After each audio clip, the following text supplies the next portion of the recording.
We are going to talk about $2,000 stimulus check for one particular state and how other states are planning on jumping on the board with additional stimulus and help very soon. We are going to talk about how President Biden extended the public health emergency, and we are going to address Amazon's price increases. Let's talk about a possible $2,000 stimulus check. Because for people in one state, Pennsylvania, now what we are hearing is that Governor Tom Wolf has actually proposed a $2,000 stimulus check for residents who make less than $80,000 per year. Now, according to Governor Wolf's office, they are saying, and I quote, "The cost of everything from gas to groceries is rising, and for Pennsylvanians, living paycheck to paycheck can mean painful decisions. This state deserves to be supported and the opportunity to thrive. Yet, my Republican colleagues are sitting on more than $2 billion of support that will need to be returned to the federal government if they don't pass a plan." First up, it is $2,000 stimulus check for every single resident that makes less than $80,000 per year. Now, I do not know if there's anything here for children under independence, but this bill is roughly and costs about 5 from all this portion costs about $500 million. He also includes $225 million to support small businesses. He supports $2,004 for direct property relief and tax relief. He supports $325 million for Pennsylvania's healthcare system and $450 million to invest in conservation, preservation, and revitalization.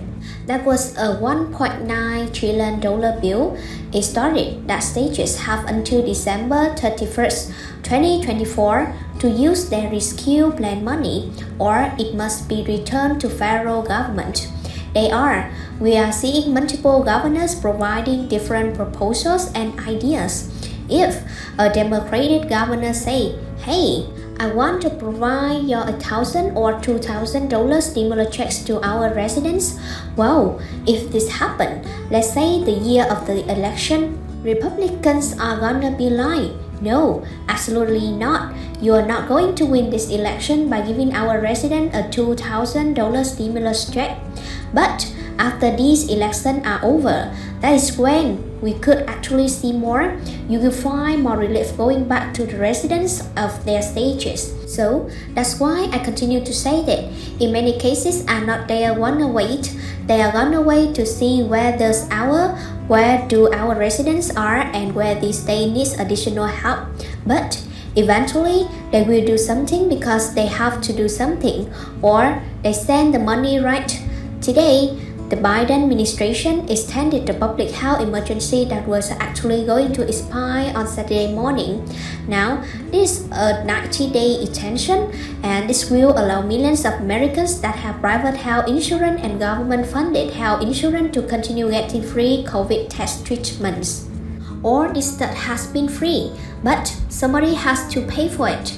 Now, the Department of Health and Human Services says that it will provide at least a 60-day notice before they end this public health emergency. Now, many health experts believe that this is going to be the final time that the Department of Health and Human Services actually extended the census emergency. But what this public health emergency actually has done is give about 13 to 15 million Americans access to health coverage under Medicaid. And under the Children's Health Insurance Program, it has also expanded its telehealth services. It made it easier to sign up for health insurance, and it actually allows agencies to fast-track COVID treatments, tests, and vaccines at the FDA. This is over, it's declared over, and get us more toward that. But many also don't want this, because if we don't have this public health emergency, this means millions and millions of Americans are going to be on the hook for most of these payments from then on out. They were charged $100 for a simple COVID test through their provider. I can tell you right now, COVID tests are free, and if your provider is charging $100 to give you a test. That's messed up. Lastly, let's talk about what Amazon did today. Amazon actually informed its sellers that they will be raising their fees to include a 5% fuel and inflation free.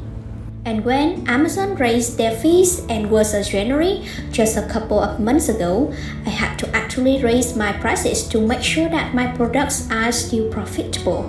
So what this means is that sellers that use Amazon FBA, and that's called fulfillment by Amazon.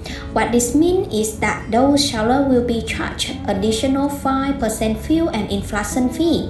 Now, there are a lot of sellers and they are going to be paying for more fees. What this also means is that Amazon's prices are through the Amazon FBA seller, a third-party seller, they're gonna go up, maybe not 5%. Just understand that. And if you too, Amazon's prices were already a little too high to begin with, and in some products, just understand that after April 28, they may be even more expensive. Prices are gonna go up across the board. If you think you can go to Amazon, you're gonna get a deal because you don't gotta buy in a grocery store. Well, they still have to ship it to you. There are still people touching the products, making $50 to $80.